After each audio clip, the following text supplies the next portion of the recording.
하나님 말씀 보시겠습니다. 하나님 말씀은 사도행전 4장입니다.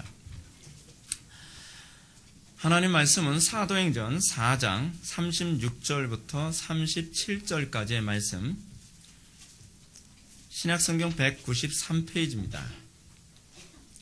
신약성경 193페이지 사도행전 4장 36절부터 37절까지의 말씀 찾으셨으면 제가 봉독하겠습니다. 구브로에서 난 레위족 사람이 있으니 이름은 요셉이라. 사도들이 일컬어 바나바라, 번역하면 위로의 아들이라 하니 그가 밭이 있음에 팔아 그 값을 가지고 사도들의 발 앞에 두니라. 아멘. 이 시간은 사도행전 31번째 강의가 되겠습니다. 위로의 아들 바나바라는 제목으로 하나님 말씀 증거하도록 하겠습니다. 위로의 아들 바나바. 믿으면 반드시 희생이 따르게 되어 있습니다. 믿음이 있노라 하면서도 우리가 비용 계산을 하지 않는다고 한다면 그것은 사실 그 믿음의 진위 여부에 관하여 우리는 의문을 품을 필요가 있습니다. 우리가 하나님과의 관계 안에서 우리가 믿음이 있기 때문에 희생과 자기 부인과 고난이 따를 수밖에 없는 이유는 믿음은 항상 사랑을 동반하기 때문에 그렇습니다. 사도들의 가르침처럼 우리는 예수 그리스도를 믿음으로 말미암아 하나님의 사랑이 우리 마음에 부은 바 된 존재입니다. 로마서 5장 5절의 말씀입니다. 그런데 이러한 하나님의 사랑은 반드시 이웃사랑으로 향하게 되어 있습니다. 물론 여기서 이웃사랑의 가장 첫 번째 전제는 같은 믿음의 고백을 하는 성도들을 전제로 얘기합니다. 거기서 좀 더 파생하여 불신자들도 포함합니다. 불신자들을 포함하는 이유가 있습니다. 그들은 잠정적 기독교인이기 때문에 그렇습니다. 자, 우리가 이 사랑에 관해서 우리가 주의해야 될 부분이 있습니다. 항상 성경이 우리들에게 주의를 주는 것이 무엇이냐면 성경이 우리에게 얘기하는 사랑이라고 하는 것은 항상 하나님을 사랑하면서 출발하지 않으면 그 사랑이 진실되지 않을 수 있다라고 우리들에게 가르치고 있다는 사실입니다. 여러분, 일반 모든 사람들도 자연인들도 다 사랑을 한다고 얘기합니다. 근데 그 사랑이 하나님을 사랑하는 사랑으로부터 출발하지 않을 경우에 그 사랑은 위선적일 수 있고 그 사랑은 왜곡될 수 있으며 그 사랑은 사랑이 아니라 도리어 미움이 될 수도 있다는 것을 기억해야만 합니다. 하나님을 사랑하되 하나님 사랑이 전제되지 않는 사랑은 반드시 자기 만족적 사랑이나 자기 합리적 사랑으로 머물 수가 있습니다. 여러분, 우리는 오늘날 이런 부분을 굉장히 많이 봅니다. 이거 미국에서 이제 많이 나타나는 일인데 우리나라도 점점 이런 일이 확산되고 있어요. 뭐냐면 동성애자들을 향한 사랑을 교회는 외쳐야 된다라고 얘기합니다. 동성애자들을 사랑해야 된다. 그 명제 자체는 맞는 얘기죠. 명제 자체는 맞는 얘기입니다. 근데 그 사랑하는 데 있어서 우리는 동성애자들을 사랑하느냐, 그렇지 않으면 동성애자들의 죄와 동성애자들을 같이 사랑하느냐에 관한 문제는 다른 문제로 인식되어져야만 합니다. 근데 소위 리버럴한 교회들, 소위 하나님에 대한 인식이 잘못된 교회들은 그러니까 동성애자들을 사랑하는 것과 동성애자들의 죄를 사랑하는 이 문제를 떼지 말자라고 얘기합니다. 그들은 동성애자들을 사랑하는데 뭘 자꾸 조건을 다냐라고 얘기합니다. 우리들은 교회 안에서 동성애자들을 얼마든지 품을 수 있어야 된다. 그것을 사랑으로 이해해야 된다라고 얘기합니다. 여러분, 근데 문제는 무엇이냐면 그들의 그런 의도 안에는 사실은 동성애자들을 사랑하려고 하는 것이 아니라 동성애자들의 죄를 사랑하려는 경향이 훨씬 농후하다는 사실입니다. 인간은 굉장히 교활합니다. 인간은 굉장히 악합니다. 그래서 인간은 특정한 죄를 사랑하기 위해 특정한 죄인들을 사랑해야 된다라는 그런 말을 우리는 얼마든지 말하는 경향이 많이 있습니다. 그래서 우리는 어떻게 합니까? 우리는 그들의 성적 취향을 인정해줘야 된다라고 얘기함으로써 우리가 그들을 인정하지 않는 것은 정죄요, 이것은 율법의 칼날만 휘두르는 몰상식한 종교라고 퍼버대기를 주저하지 않습니다. 그러나 성경의 가르침은 이런 그들의 사랑을 위선적인 사랑이라고 합니다. 왜냐하면 그들은 사실 동성애자들을 사랑하는 것이 아니라 동성애자들의 동성애를 사랑하기 때문에 그렇습니다. 그들의 음란함을 사랑하는 것입니다. 그리고 인류의 모든 사람들은 그런 식으로 자신의 죄에 대한 사랑과 집착을 교묘하게 표현하곤 합니다. 여러분, 이걸 여러분들은 주로 어떤 식으로 표현하는지 아십니까? 여러분들이 특정한 죄에 빠지기 전에는 그 죄인들을 공격을 하다가 여러분들이 그 죄에 빠지고 나면 나는 이제는 그 죄인들이 이해가 되어져 라고 얘기합니다. 여러분들이 그 죄인들이 이해되어진다라고 얘기했을 때는요, 이건 상당한 좀 문제가 있는 겁니다. 대부분 그 사람은 내가 그 죄를 사랑하게 됨으로써 그 죄인들을 이해하게 됐다는 얘기거든요. 사실은 여러분들은 어떻게 얘기를 해야만 합니까? 나는 그 죄에 빠졌지만 나는 그 죄인들을 이해하는 것이 아니라 그 죄에 대한 혐오와 그 죄인들에 대한 사랑을 갖게 됐어라고 얘기할 수 있어야만 합니다. 그러나 우리는 그렇게 반응하지 않는 경우가 많다는 사실입니다. 성경적인 진정한 사랑은 그들의 죄를 미워하고 그들을 불쌍히 여기는 것입니다. 그들이 죄를 미워하고 죄에서 떨어져 나가도록 하는 것이 진정한 사랑이라고 성경은 가르칩니다. 여러분, 이것과 관련해서 우리는 이 부분이 아주 잘 표현된 경향이 있습니다. 뭐냐면 자녀 교육에 관한 부분입니다. 간혹가다 어떤 분이 저한테 이런 질문을 합니다. 어떻게 죄를 미워하고 죄인들을 사랑할 수 있느냐라고 질문을 던지는 경향이 있습니다. 물론 여러분, 우리는 죄와 싸울 때에 죄인들과 싸우는 현상을 양태를 보게 됩니다.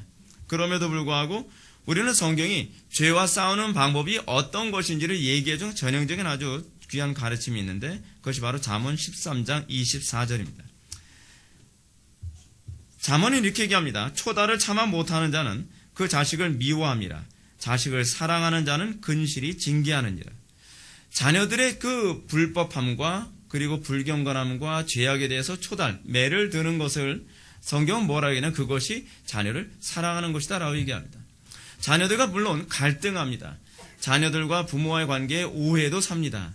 그럼에도 불구하고 진정으로 그 자녀를 사랑한다면 부모는 무엇을 해야 된다고 얘기합니까? 초달을 해야 된다고 얘기하는 것입니다.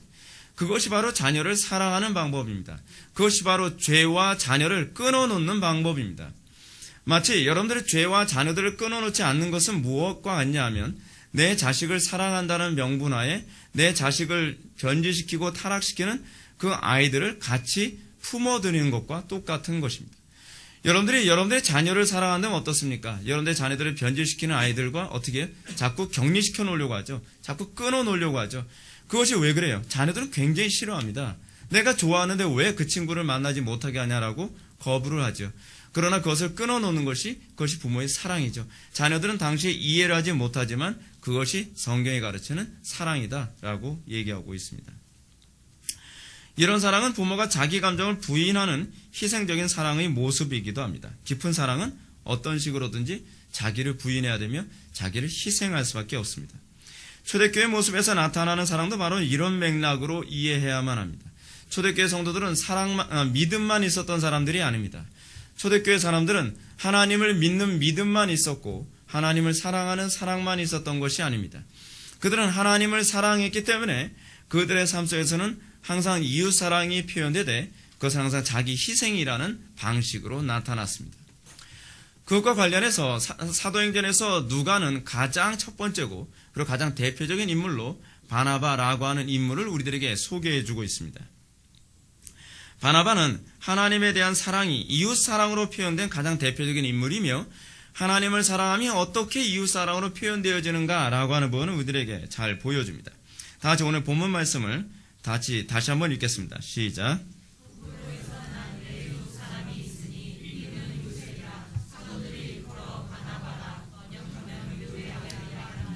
그가 밭이 있음에 팔아 그 값을 가지고 사도들 바라밭에 두니라. 아멘. 우리는 지난 시간에 사도들이 말씀을 전하는 가운데 두 가지 극단적 현상이 나타난 것을 우리는 바라보게 됩니다. 이것은 교회에서 안에서 항상 일어났던 일이고 그리고 말씀이 바르게 증거될 때마다 나타나는 현상입니다. 그것이 무엇입니까? 첫째는 하나님의 말씀을 듣고 회개하며 진리 안으로 돌아오는 교회 안으로 들어오는 현상입니다. 그러나 그런 현상만 나타나는 것은 아닙니다. 인간의 타락한 존재이기 때문에 회심하지 않거나 그 말씀을 받아들이지 않은 사람들은 항상 그 반대로 교회를 핍박하고 대적하는 그런 모습이 나타납니다. 이러한 현상은 교회가 복음을 성령의 능력과 큰 확신을 가지고 증거할 때마다 나타나는 저항이며 현상이기도 했습니다. 그리고 이렇게 정상적인 은혜를 받은 성도들에게 나타나는 것은 한마음 한뜻을 품게 되는 것이라는 사실입니다. 여러분, 이 부분은 우리가 분명히 다시 한번 기억해야 될 필요성이 있습니다. 왜냐하면 오늘날 많은 사람들이 교회 안에 들어오지만 내가 진정으로 하나님의 말씀에 은혜를 받고 들어왔는가 그렇지 않는가 라고 하는 것을 구분하는 아주 중요한 시금석이 무엇으로 나타나냐 하면 교회 안에 들어왔다는 것이 아니라 그들이 진리 안에서 한마음 한뜻을 품게 되었느냐에 관한 문제입니다. 오로지 그리스도를 믿는 믿음 안에서 한마음과 한뜻을 이루게 된 것입니다. 물론 이것은 요한복음 17장 21절에 예수님의 대제사장적 기도의 응답이고 성취이기도 합니다. 아버지여, 아버지께서 내 안에 내가 아버지 안에 있는 것 같이 그들도 다 하나가 되어 우리 안에 있게 하사 세상으로 아버지께서 나를 보내신 것을 믿게 하옵소서. 여러분, 우리가 예수를 믿는다고 했을 때 우리가 항상 여러분들이 늙어 죽을 때까지 이 대제사장적 기도를 여러분들은 잊어서는 안 됩니다. 여러분들 신앙생활 오래 하면서 여러분들에게 나타나는 위험성이 뭔지 아십니까?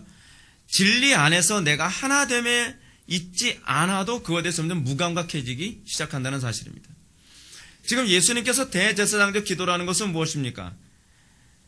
아버지께서 내 안에 내가 아버지 안에 있는 것 같이 그들도 다 하나가 되어 어떻게 우리 안에 있게 하사 세상으로 아버지께서 나를 보내신 것을 믿게 하옵소서라는 것입니다. 우리 항상 진리 안에서 하나가 되는 것이 중요합니다. 나 혼자 신앙이 아니라 진리 안에서의 하나입니다. 그것이 항상 교회가 추구했던 바이고, 그리고 사도신경에서도 성도가 서로 교통함을 믿습니까? 라는 질문이 우리들에게 있는 것도 바로 거기에 나타나는 것입니다. 이것은 단순한 그냥 그 교통의 문제가 아닙니다. 한마음 한뜻을 이룬다는 것은 교회가 각자의 물건을 서로 통용함으로써 서로 희생함으로써 서로가 한마음 한뜻이라는 것을 또한 외적으로 표현하기도 합니다. 여러분, 우리가 한마음 한뜻을 품게 되었을 때 여러분들은 한마음 한뜻을 품은 사람들에게만 뭘 하게 되어 있냐면 희생하게 되어 있습니다. 나누게 되어 있습니다. 마음만 나누는 것이 아니라 여러분들의 시간을 나누고 여러분들의 재물을 나누고 여러분들의 아까워하는 그 무엇인가를 나누게 되어 있습니다. 우리가 사랑하는 형제들에게 인색한 마음을 품게 될 때에는 사실은 한마음 한뜻이 아닐 경향이 사실 많습니다. 성경은 성령께서 말씀을 통해서 그리스도 안에서 하나 되었음을 구체적으로 드러내는 방식이 바로 이것이다 라고 얘기하는 것입니다. 우리가 말씀 안에서 하나가 됐습니까? 성령의 큰 확신을 통해서 말씀 안에서 하나가 됐다면 그들은 교회가 된 것입니다. 그 교회가 됨이 무엇으로 나타납니까? 서로를 위해서 희생하고 시간을 나누고 여러분들의 재물을 나누고 여러분들의 생각을 나누고 여러분들의 능력을 여러분들의 어떤 재능을 같이 나눔으로써 하나됨을 표현하게 되어 있습니다. 이렇게 성령께서 말씀으로 하나되게 하시면 과연 궁극적으로 뭘 나타내는가? 시작된 천국의 모습을 우리에게 보여주고 있습니다. 여러분, 왜 우리는 초대교회의 이 사건이 중요합니까? 초대교회 이 사건은 첫 번째로 이것이 기독교이기 때문이고, 두 번째는 뭐냐 하면 이 기독교는 단순한 기독교가 아니라 시작된 천국을 보여주는 기독교입니다. 오늘날 우리의 이 시대의 기독교는 과연 시작된 천국을 얼마나 보여주고 있나요? 교회 안에서 악의 다툼이 많이 일어나고 있지 않습니까? 내 것이라 하지 않고 서로 나누는 것이 아니라 내 시간이 아깝다고 해서 짜증을 내고 서로 분열하고 인색하고 시기하고 다투고 분쟁하는 것이 오늘날 교회 안에서 흔히 나타나는 부분 아닙니까? 하나님의 말씀이 기준은 아닙니다. 오늘날 한국교회 안에서 가장 심각한 다툼과 갈등과 어려움의 문제는 무엇이냐면 항상 내가 중심이라는 것이 문제입니다. 우리는 과연 교회가 왜 천국이 일어나지 않는가에 관해서 깊이 있게 고민해 볼 필요성이 있습니다. 교회에 천국이 일어나지 않는 문제는 사실 항상 우리 자신들의 문제이지 하나님의 문제는 아닙니다. 근데 우리는 제가 지난 막시즘을 강의하면서 말씀드렸던 것처럼 우리는 모든 문제를 나에게서 찾지 않고 우리는 환경에서 다른 곳에서 찾으려고 합니다. 항상 그렇게 찾을 때 나타나는 결과는 실패라는 것입니다. 인류 역사는 모든 문제를 하나님과 나와의 관계에서 찾지 않을 때 항상 실패했다는 것을 우리들에게 잘 보여주고 있습니다. 이렇게 같은 신앙 고백을 하는 성도들이 제 몸처럼 사랑함으로써 교회, 즉 기독교는 역사 속에서 완전하진 않지만 시작된 천국의 모습을 보여주며 세상 사람들이 놀라고 감탄하게 만들었습니다. 저는 사실은 제가 개척을 하면서 제가 꿈에 그리고 있는 교회의 모습이 바로 그것입니다. 교회의 모습은 정말 서로가 서로를 희생함으로써 교회를 천국으로 만드는 것이지 누군가가 천국을 만들어주길 바라는 공동체가 아닙니다. 여러분, 초대교회의 모습을 보십시오. 누군가가 희생해서 천국 되기를 바랬던 공동체는 아니었습니다. 그들이 하나님의 말씀을 받고 성령의 큰 감동을 받자 그들은 스스로 희생하며 스스로 그것이 천국이 되게 만들었습니다. 하나님의 통치가 현실화되어지는 것이 바로 이런 모습입니다. 이런 관점에서 볼 때 오늘날 기독교는 사도행전의 기독교와 근본적인 차이를 보여주고 있습니다. 오늘날 기독교는 진리 안에서 한 마음과 한 뜻을 이루는데 아무 관심이 없습니다. 항상 우리의 관심이 뭐냐면 내 뜻과 내 생각에 맞춰달라는 것입니다. 사도행전의 교회로 돌아가자는 구호는 많이 들립니다. 많은 교회들이 이 구호 속에서 사도행전으로 돌아가자, 초대교회의 모습으로 돌아가자라고 얘기는 하지만 초대교회의 본질이 무엇이냐에 관해서는 알려고 들지도 않고 그리고 그 본질에 집중하려 들지도 않습니다. 과연 여러분 초대교회의 본질로 돌아가는 것이 무엇입니까? 한꺼번에 수천 명이 예배당 안으로 들어오는 것일까요? 여러분 하나님의 말씀 앞에 굴복되지 않은 사람들 수천 명이 각자의 마음을 가지고 1000명의 그 마음을 가지고서 교회 안에서 요구하기 시작한다면 그 교회는 뭐가 될까요? 1000명의 각자가 자기 요구하는 바와 자기 생각하는 바가 다 다릅니다. 제가 우리 팀장들하고 이제 새해 시작하면서 이런 부분을 시작을 했습니다. 로버트 머레이 맥체인 목사님 그 성경 읽기표 가지고서 매일같이 성경을 읽고 그거를 팀장 그 방에 올리자, 팀장 카톡방에 올리자라고 요청을 했습니다. 아무도 그거에 대해서 반발하거나 거부하거나 불편해한다고 얘기하지 않습니다. 불편해도 알겠습니다. 그러면서 우리는 그 안에서 아름다움을 발견하게 되는 것이죠. 자발적 순종과 헌신을 통해서. 쉬운 문제 아닙니다. 다들 바쁘고 어렵죠. 근데 저는 그것이 지체들에게 유익이 된다고 믿기 때문에 또 요구하고 따라오는 것입니다. 여러분, 오늘날 많은 교회들은 하나님의 진리 앞에서 사람들이 하나로 뭉치는 것보다는 뭐에 관심을 갖냐 하면 얼마나 초대교회처럼 많이 모였느냐에 주로 관심을 갖습니다. 자, 우리 교회는 전도를 해서 이번 청동원 전도주일날 1000명이 교인이 늘었다. 과연 여러분 그것이 초대교회의 모습에 근접하는 것일까요? 인류 역사상 여러분 짧은 시간에 단기일 내에 수천 명을 모으는 일은 사실 이것 아니래도 가능했습니다. 여러분 우리는 지금 광화문이나 시청 앞에서 촛불 집회 또는 태극기 집회가 여러분 열리는 것을 여러분들 매스컴을 통해서 접하고 있습니다. 수천 명 정도가 아닙니다. 수만 명이 모였습니다.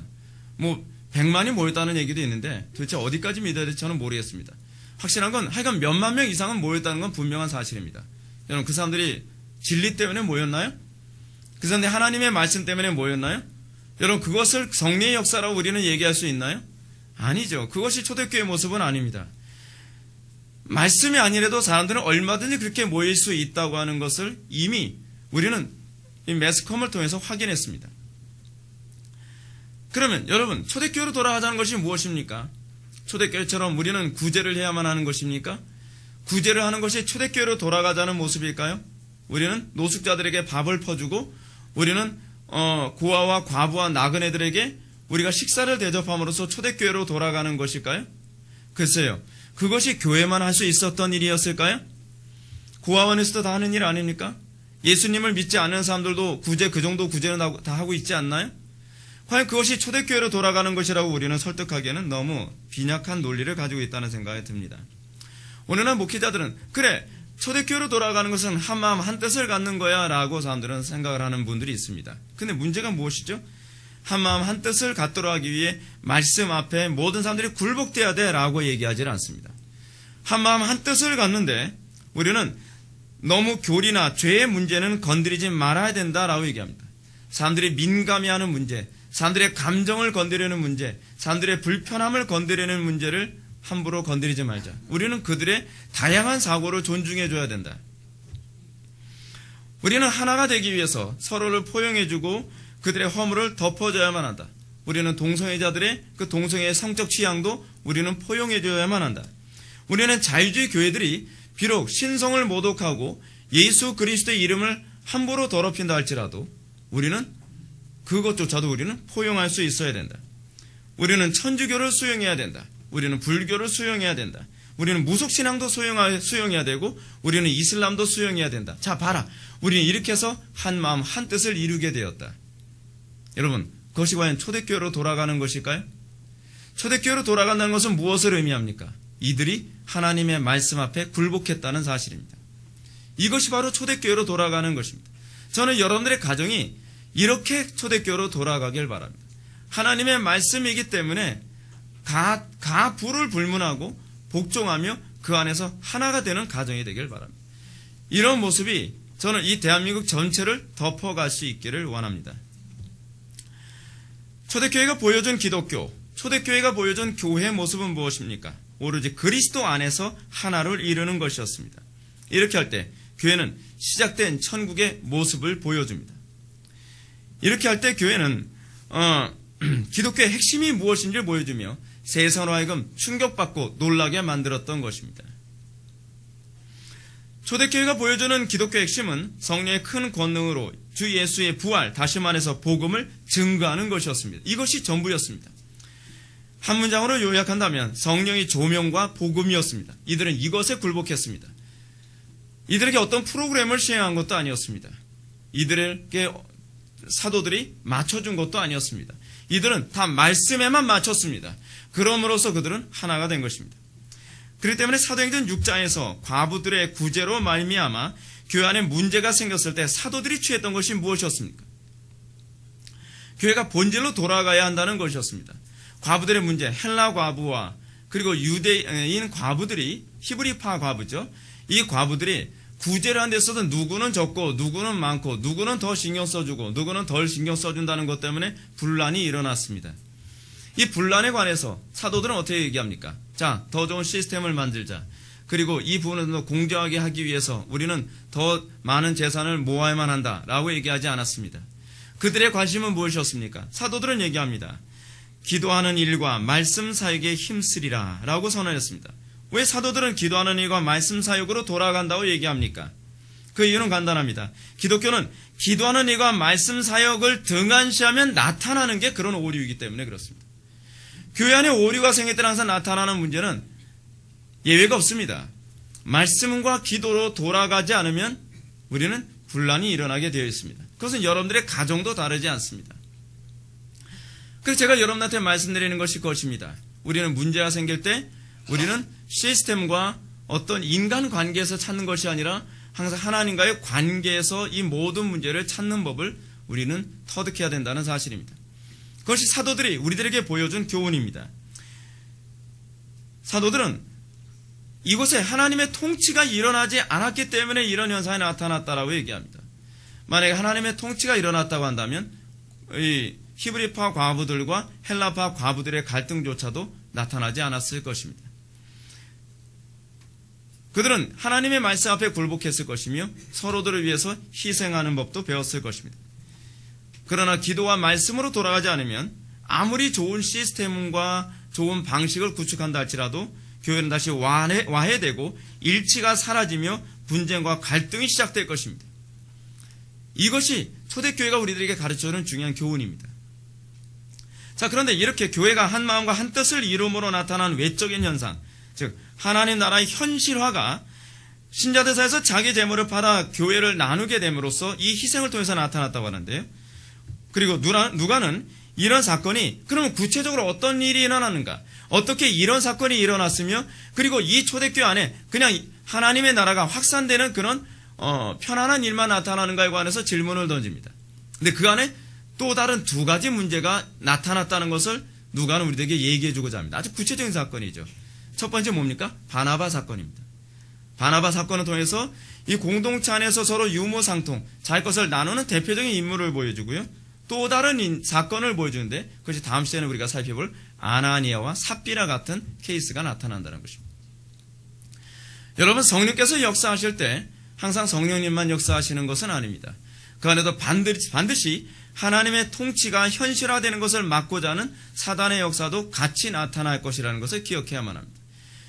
바나바와 같은 사람만 나타나는 것이 아니라 아나니아와 삽비라 같은 사람도 나타났다는 것을 이 극단적인 두 개의 양상을 소개해 줌으로써 하나님 나라의 실체로서의 교회에 어떤 모습이 나타나는가를 누가는 우리에게 극명하게 보여주고자 합니다. 이런 차에서 우리는 오늘 본문에 나온 바나바를 살펴보고자 합니다. 바나바, 즉 위로의 아들, 그 사람의 본래 이름을 요셉이라고 얘기하고 있습니다. 누가에 의하면 그는 구브로에서 난 레위족 사람이다 라고 소개합니다. 레위인이죠. 레위인이에요. 골로새서 4장 10절의 말씀에 의하면 바나바와 마가는 친척 관계였습니다. 그래서 골로새서 4장 10절 말씀을 보면 바나바의 생질이라고 해서 마가복음의 기록자 마가 요한의 이 숙부가 바로 이 바나바입니다. 집안 좋은 집안이에요. 바나바는 사도행전에서 비교적 자주 이름이 거론된 사람으로서 초대교회에서 아주 중요한 역할을 했던 사람입니다. 그럼 우리는 여기서 누가가 바나바라고 부르는 요셉이 이 레인이라고 하는 사실을 왜 언급하는가라고 하는 부분은 먼저 살펴볼 필요성이 있습니다. 그냥 바나바라고 해도 되잖아요. 그죠? 근데 여러분 성경에서는요, 어떤 부분을 구체적으로 언급할 땐 특정한 이유가 있습니다. 쓸데없이 언급하는 경우가 없습니다. 그가 레인이다라고 얘기하는 것은 그냥 형식적으로 언급하는 건 아니에요.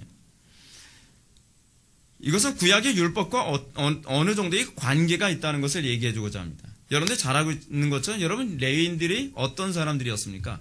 레위인들은 원래 자기 재산이라는 게 없었던 사람입니다. 구약의 관점에서 봤을 때에 레위인들은요, 12개 지파에 같이 흩어져서 살아서 다른 그 여러 12개의 지파들이 주는 11조 받아서 먹고 살고, 그리고 그들의 영지 안에서 분배되어진 만큼 그거 가지고 농사도 짓고 그러면서 자기의 생계를 유지했던 것이 바로 레위인이었습니다. 근데 이제 문제는 뭐냐면 이 아수르와 바벨론이 침공해 오면서 9개 지파는 완전히 다 사라져 버렸죠. 그렇죠? 그리고 몇 개 지파만 남습니까? 레위 족속 남고요. 그리고 베냐민 지파 남고요. 그리고 유다 지파 남습니다. 이걸 우리는 뭐라 해요? 남유다라고 얘기하죠. 그런데 그 남유다 지파는 남지만 그들도 바벨론 포로 생활하면서 소위 레위인들이 가지고 있는 그들의 생활 양식이 다 완전히 박살나고 맙니다. 그들은 더 이상 12지파의 11조를 가지고 먹고 살 수가 없는 상황이 돼버리고 말았죠. 그래서 아마도 이들은 시간이 지나면서 레위인들의 삶의 방식을 포기해버리고 이제는 자생적으로 자기네들이 일하고 노동하며 재산을 증식하는 그런 생활을 살게 됐던 것 같습니다. 이런 상황에서 요셉이 자기 밭을 팔아서 그 값을 사도의 발 앞에 두었다라고 하는 것은 시사하는 점이 굉장히 크죠. 그죠? 모르며 하는 거겠습니까? 제가 보기에 바나바는 더 이상 자기 힘으로 생계를 유지하기보다는 나는 레위인답게 살겠다라고 하는 그 태도를 다시 견지한 것 같습니다. 그는 환경이 그러기 때문에 어쩔 수 없었다라고 하는 그런 삶이 아니라, 그래 내가 레위 지파 사람 아니냐, 그렇다고 한다면 내가 더 이상 내가 사람의 도움으로 내 생계를 유지하는 것이 아니라 하나님의 도움으로 내 삶을 유지하겠다라고 하는 소위 삶의 회개가 나타난 것입니다. 그는 레위인답게 살겠다는 방식으로 그 삶을 유턴한 것입니다. 그는 레위인답게 자기의 소명과 직무에 충실한 가운데 하나님의 도우심과 채워주심으로만 만족하며 살겠다라고 그 신앙을 고백한 것입니다. 또한 이 레위인의 별명을 사도들은 바나바라고 얘기했습니다. 바나바. 이 사람 본명이 아닙니다. 마치 베드로의 시몬의 이름 별명을 베드로 반석이라고 이제 져줬던 것처럼 예수님이 이렇게 별명을 져주셨죠. 별명을 져줘도 이렇게 좀 좋게 좀 져주세요, 여러분. 그 별명을 지면서 꼭 사람 혐오감 느껴지게 이렇게 별명 짓지 마시고, 이 성경적인 차원에서 이런 별명을 져준다고 한다면 좀 기분 좋게 자기 프라이드 좀 갖게 이렇게 우리가 좀 별명을 지어줘야죠. 그렇죠? 우리나라 사람들은 꼭 별명을 지어줘도 어때요? 꼭 혐오감 느끼고 열등감 느끼는 것 가지고서 막 그 별명을 지어주지 않습니까? 어떤 사람이 자기는 이제 이런 부분이 핸디캡이 있는데 그 신체의 그 핸디캡을 가지고 자꾸 별명을 지어주는 그런 경우야. 별로 좋지 않은 것 같아요. 하여간 여기서 바나바라고 하는 이름은 어떤 이름입니까? 우리 한글 개혁성경에 의하면 뭐라고 번역했냐면 위로의 아들이라고 번역했습니다. 여러분, 그의 별명을 이렇게 위로의 아들, 옛날에는 권위의 아들 해가지고서 굉장히 권위 있는 사람인 줄 알았는데 그런 권위가 아니죠. 권면해주고 위로해주는 사람이라는 얘기죠. 그렇죠? 근데 그 이름을 우리 개혁성경을 이번에 개혁개정에서 위로의 아들이라고 이렇게 번역을 했습니다. 근데 이 바나바라고 하는 이 위로의 아들 또는 권면하고 위로해주는 아들이라고 별명을 지은 것 보면 그는 초대교회 안에서 사람들을 권면하며 교회의 하나됨과 덕을 세우는 데 특별한 은사를 가지고 있었던 것으로 보입니다. 여러분, 근데 이 바나바의 이 영향력이 대단했습니다. 제가 이번에 이 바나바에 관해서 연구하기 위해서 제가 성경을 뒤적뒤적 봤더니 이 사람이 거의 초대교회가 분열되지 않도록 막는데 아주 지대한 역할을 한 사람이에요. 이 사람이 아니었으면 초대교회가 와해될 수도 있었던 사건들이 굉장히 많이 있었습니다. 물론 어떤 사람은 이 별명을요 이런 식으로 해석하기도 합니다. 선지자 혹은 예언자라는 의미로 사용됐다고 하는데 저는 그 말은 별로 동의하지 않습니다. 저는 사도행전에 언급된 바나바의 행적을 꼼꼼히 살펴보면 그가 주로 권면을 통해서 초대교회에 큰 유익을 끼쳤다는 점을 쉽게 알 수 있습니다. 그가 얼마나 권면과 선김을 통해서 교회에 유익을 끼쳤으면 사도들이 당신의 별명을 바나바, 즉 위로해 주는 자라고 우리는 별명을 붙이겠다라고 얘기하는 거예요. 그러니까 부를 때마다 어떻게 돼요? 어이, 위로해 주는 자. 이렇게 부른 거예요. 여러분 얼마나 그 사람이 대단한 그런 모습이었는지 알 수 있겠죠. 아마도 사도들은 바나바의 이런 아름다운 모습을 보면서 용기를 북돋아 주는 자 또는 권면 잘하는 사람 또는 위로 잘하는 사람이라고 별명을 붙여준 것으로 보인다는 것입니다. 그러면 과연 사도행전에서 언급된 바나바의 모습은 과연 어떤 모습이었을까요? 사도행전 11장을 보면 바나바가 얼마나 초대교회의 중요한 인물이었는지 잘 보여줍니다. 사도행전 11장은 베드로가 백부장 고넬료의 집에 가서 복음을 전하고 그들이 예수님을 영접한 사건 때문에 예루살렘 공의회가 모인 사건을 다루고 있습니다. 그것이 이제 사도행전 11장 사건이거든요. 베드로가 뭐라고 얘기합니까? 내가 고넬료 집에 가서 이방인인데 고넬료 집에 가서 복음을 전했더니 우리가 처음 성령 받았을 때처럼 성령께서 그렇게 역사하시더라 라고 얘기하니까 공회에서 이렇게 결론을 내립니다. 하나님께서 이방인들에게도 생명 얻는 회개를 주셨다라고 규정하죠. 그리고 나서 11장 19절부터 이 동일한 개념의 사건이 또 나와요. 이방인들의 구속에 관한 사건이 또 나옵니다. 어떤 사건이 나오느냐? 제자들이 베니게와 구브로 또는 안디옥까지 복음을 전하는데 재미있는 게 뭐냐면 유대인들만 선택받은 백성이라고 생각해서 유대인들에게 복음을 전했더니 옆에 있던 헬라인이 회심을 하는 거예요. 여러분 전도하다 보면 그런 일이 많이 생긴다는 거 알고 있습니까? 우리 동기 중에 그 동기 목사님이 한 분 계시는데 그 동기 목사님은 전도를 굉장히 많이 해요. 전도에 특별한 은사가 있는 것 같아요. 그래서 저한테 이런 간증을 하더라고요. 학교 다닐 때. 자기가 전철 안에서 그 옆 사람한테 전도를 이렇게 하고 있으면 이쪽 사람이 귀를 기울이고 있대요. 이쪽 사람이. 그래서 한참 복음을 전해 이 사람은 너무 강팍해서 안 받아들이는데 막 귀찮아해가지고서 나중에는 때 되면 그냥 나가버리는데 옆 사람이 톡톡 거리면서 나한테 좀 더 얘기해 주세요. 그러더라는 거예요. 이런 케이스가 일어나는 거예요. 저 사람은 버림받은 존재라고 생각했고 저 사람은 복음과 아무 관계가 없는 사람이라고 생각을 했는데 복음을 전했더니 헬라인들이 반응하기 시작하더라는 거예요. 헬라인들이 한 명씩 예수님을 영접하더라는 것입니다. 이러한 소문을 듣는 예루살렘 공회는 이들 이미 한번 판결이 났죠. 공회에서요.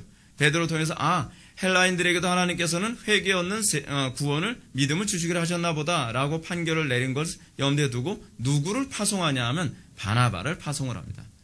바나바가 거기 가서 복음을 전하고 그들을 권면합니다. 여러분 그 권면하는 장면이 11장 23절에 나오는데 이렇게 요약하고 있습니다.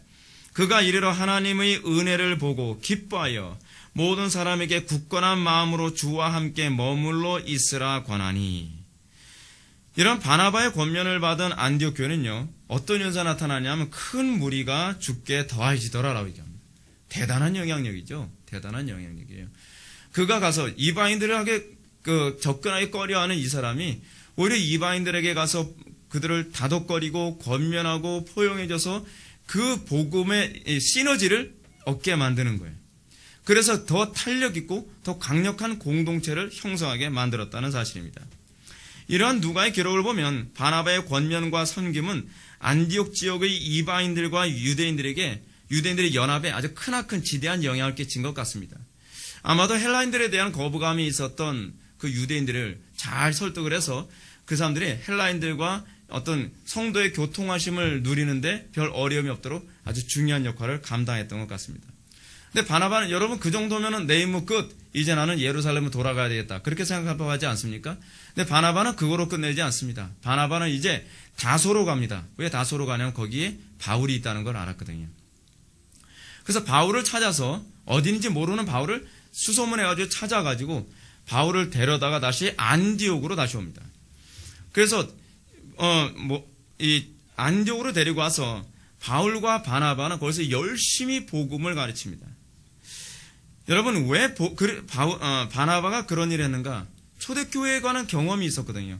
말씀과 성령의 역사를 통해서 교회가 하나가 됨을 경험했던 것을 바나바는 알았기 때문에 그냥 이 사람들을 내가 말로 사람들을 권면하고 서로 유익하게 만들어준 것으로는 충분하지 않다는 걸 알았습니다. 그래서 말씀과 성령이 충만한 바울을 찾아서 바울과 함께 복음을 증거하면서 그들이 탁월한 공동체를 이루도록 만들었다는 것입니다. 그들이 얼마나 탁월했는지 11장 26절에 이렇게 언급합니다. 만남에 누구요? 바울을 만남에 안디옥에 데리고 와서 둘이 교회에 1년간 모여 있어 큰 무리를 가르쳤고 제자들이 안디옥에서 비로소 그리스도인이라 일컬음을 받게 되었더라. 비로소 그리스도인이라 일컬음을 받을 정도로 그 공동체가 굉장히 단단하게 설 수 있었다는 사실입니다. 초대교회에서 여러분 누가가 사도행전 통해 계속 언급하는 부분이 뭐냐면 교회됨의 아주 중요한 요소는 말씀과 성령의 역사라는 것을 계속적으로 강조하고 우리들에게 가르쳐주고 있습니다. 사랑하는 성도 여러분, 저는 이러한 바나바의 탁월한 권면사역을 통해서 하나님의 영광에 나타나는 교회가 되기 위해 반드시 바나바와 같은 성도가 교회 안에 있어야 된다고 저는 말씀드리고 싶습니다.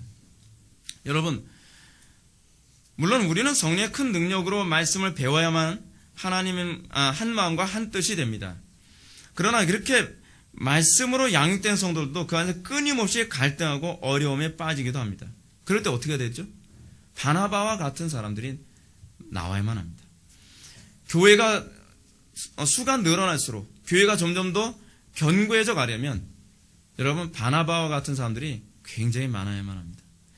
성도들과의 관계 안에서 갈등이 일어날 때 그리고 공동체 안에서 어떤 교리적인 어떤 갈등이 일어날 때 이것을 잘 조율해서 한 신앙 안에서 서로가 궤도 안에 들어설 수 있도록 헌신하는 존재들이 필요하다는 것이죠. 근데 이건 제가 보기엔 은사예요. 은사. 이런 은사를 가진 사람들이 교회 안에 많이 나와야만 합니다. 우리는 오늘 본문에서 바나바가 사도행전에 처음 등장할 때부터 교회의 유익과 사랑과 연합을 위해서 자신을 희생할 줄 아는 사람으로 처음에 딱 등장했다는 것을 여러분들은 기억하셔야만 합니다. 바나바가 처음에 등장할 때부터 그렇게 등장했습니다. 그는 단순히 은혜를 받고 자기 혼자 즐거워하는 사람이 아니었습니다. 나 구원받았다 할렐루야 그런 사람이 아니었다는 거예요. 그는 은혜를 받고 나서 뭐예요? 내가 무엇을 해야 될까? 성령께서 내 마음에 감동을 주신 대로 그는 희생할 줄 알았습니다. 자기 재산을 팔아서 사랑의 공동체가 되도록 헌신한 거예요. 시작부터 그렇게 시작을 했어요. 시작부터 이 사람은 사랑의 공동체가 되게 하기 위해서 내 재산을 파는 최초의 스타터였어요. 이 사람이 최초의 사람이었단 말이죠. 그는 공동체가 그리스도 안에서 하나가 되기 위해 자신의 희생하기를 조금도 주저하지 않는 사람이었습니다. 그는 공동체가 사랑으로 하나 될 수만 있다면 자기가 오랜 세월 동안 힘들어서 버려둔 재산도 아까워하지 않았다는 것입니다. 여러분들은 공동체가 하나님 안에서 하나님의 영광을 드러내기 위해서 여러분들 시간, 여러분들 지식, 여러분들 재능, 여러분들 재물 이런 것을 아까워하지 않는 공동체가 된다고 생각해 보십시오. 그럼 천국이죠. 그게 천국 아니겠습니까? 여러분 우리가 가정 안에서 왜 자꾸 분란이 일어나고 다툼이 일어나죠? 가정 안에서 분란과 다툼이 일어나는 것도 끊임없이 주장하는 자세 때문에 그래요. 여러분들 신앙의 궤도 안에 딱 들어서야 되면 그 다음서부터는 주장하는 자세가 아니라 종된 자세로 가는 것이 정상입니다. 그래서 여러분 봉사라고 하는 헬라어가 뭐예요? 봉사라고 하는 헬라어가 이게 바로 섬기는 거거든요. 이 종된다는 얘기네요. 종된다는 얘기예요. 이런 바나바의 탁월한 권면자 모습은 사도행전의 중요한 사건마다 등장합니다. 바나바는 공동체가 혼란스럽거나 관계에 갈등이 있을 때마다 사람들에게 연약한 지체들을 격려해주고 용기를 북돋아주는 역할을 했습니다. 공동체의 상처를 잘 싸매주는 역할을 했죠. 또한 공동체 지체들의 관계를 부드럽고 지혜롭게 회복시켜주는 역할에도 아주 능숙하게 잘 감당했던 사람입니다. 그 대표적인 케이스가 뭐냐면 바울이 이 유대 공동체 안에 들어오게 하는데 바나바가 지대한 역할을 했다는 것입니다. 바나바는 바울이 처음 회심했을 때 아무도 바울을 믿지 않았습니다. 회심하긴 뭘 회심해? 회심한 척 하면서 또 우리 다 감옥에 가두고 죽이려고 하는 거 아니야? 라고 이 불신하고 있었을 때에 바나바는 바울을 믿어줬습니다. 그리고 바나바는 이 바울을 어찌하든지 다른 지체들과의 관계 안에 들어오도록 가진 힘과 애를 다 썼던 사람입니다. 그리고 그는 오늘 본문에서도 잘 나타난 것처럼 또한 구제를 힘쓰는 사람이었습니다. 그래서 구제 헌금을 모아서 예루살렘 교회에 전달하는 역할도 바나바가 했습니다. 사도행전 11장 29절부터 30절의 말씀을 보면 제자들이 각각 그 힘대로 유대 사는 형제들에게 부조를 보내기로 작정하고 이를 실행하여 바나바와 바울이 손으로 장로들에게 보내니라 라고 말씀하고 있습니다. 그러니까 온갖 귀찮은 일, 온갖 남들이 하기 싫어하는 일을 바나바가 다 도맡아서 자기가 짐을 질 줄 아는 그런 사람이었다는 것입니다. 사랑하는 성도 여러분, 저는 오늘 초대교회의 유무상통의 중요한 사건 가운데 가장 중요하게 주목받는 한 인물을 여러분들과 함께 살펴보았습니다. 이 사건을 통해서 누가가 말해주고자 했던 것이 무엇인지 우리는 좀 깊이 생각해 볼 필요성이 있습니다. 과연 누가는 뭘 얘기하려고 할까요? 교회 하나됨, 그리고 천국의 현실화됨, 이것이 어떻게 일어나는가? 그것은 주장하는 자세가 아니라 희생하는 사람들을 통해서 가능했다는 사실입니다. 오늘날 한국교회가 초대교회의 모습을 보일 수 없는 이유는 무엇이냐면 시스템과 구조의 문제가 아닙니다. 그것은 희생하는 공동체가 아니라 주장하는 공동체가 되고 있기 때문에 그렇습니다. 끊임없이 자기 희생하고 자기를 포기하고 부인할 때에 거기에 천국이 일어나는 것이거든요. 그럼 여러분, 교회 하나됨과 관련해서 바나바와 같은 사람이 되려면 어떻게 될 것인가? 여러분, 이것은 우리 힘으로 되는 거 아닙니다. 여러분 괜히 이 설교 듣고 나도 바나바처럼 해야지. 그래서 바나바처럼 하면서 권면하면서 자꾸 문제 일으키고 돌아다니지 마세요. 이거는 하나님께서 하셔서 되는 것이지 바나바의 은사의 문제가 아니에요. 괜히 권면해서 맨날 문제 일으키는 사람이 이 사람 저 사람 권면해가지고 더 분란 일으키고 더 갈등 일으키고 그러면 곤란하죠. 그러면 여러분, 바나바와 같은 사람의 모습은 어떤 모습이겠습니까? 첫째로 우리가 다음 주에 살펴보게 될 아나니아와 삽비라 같은 모습이 제거된 사람입니다. 그래서 대조적으로 아나니아와 삽비라를 보여주는 거예요. 아나니아와 삽비라는 어떤 사람이었습니까? 그 사람들은 인색했고 위선으로 가득한 사람입니다. 사실은 형제를 사랑하지도 않으면서 사랑하는 척 하기 위해서 재물을 갖다 바치는 사람들이었잖아요. 그런 위선적인 모습으로는, 그런 계산적인 모습으로는 결코 바나바와 같은 그런 일을 할 수 없습니다. 오로지 하나님 나라 유익밖에, 오로지 교회의 유익밖에 생각하지 않는 사람이 될 때라야만 바나바와 같은 열매를 맺을 수가 있습니다. 두 번째로 바나바와 같은 사람은 그 입술에 온유함과 지혜가 있는 사람이어야만 합니다. 그런 말 한마디 한마디에 신중함이 있는 사람이었으며 자기의 감정을 부여할 줄 아는 사람이었고 각 사람에게 정말 부드럽게 적절한 표현으로 권면할 줄 아는 것이 무엇인지를 잘 아는 사람이었습니다. 세 번째로 바나바와 같은 사람은 하나님의 말씀을 머리로만 아는 사람이 아니라 구체적으로 실천하여 거룩한 열매를 맺는 사람이었습니다. 바나바는 존경받는 사람이었습니다. 말만 잘하고 정말 경건한 척하는 사람이 아닙니다. 그의 삶 속에서 모든 경건의 본을 보이며 사람들에게 존경받는 사람이었다는 사실입니다. 네 번째로 바나바와 같은 사람은 깨끗한 양심의 믿음의 비밀을 가진 자라야만 합니다. 복음의 비밀을 하나님과의 관계 안에서 알지 못하고요, 머리로만 아는 사람은 주변 사람들을 권면한다고 하면서 배나도 지옥 자식으로 만듭니다. 여러분, 우리가 권면하는 데 있어서 조심해야 되는 게 그겁니다. 살아보지 않고 권면하면요, 어디서부터 어디까지가 오류인지 모르고 오히려 다른 사람들을 자꾸 실족시킵니다. 여러분들 자녀 양육을 할 때도 그렇습니다. 여러분들이 하나님 말씀대로 살아본 상태에서 자녀들에게 권면할 때 오류가 최소화되어집니다.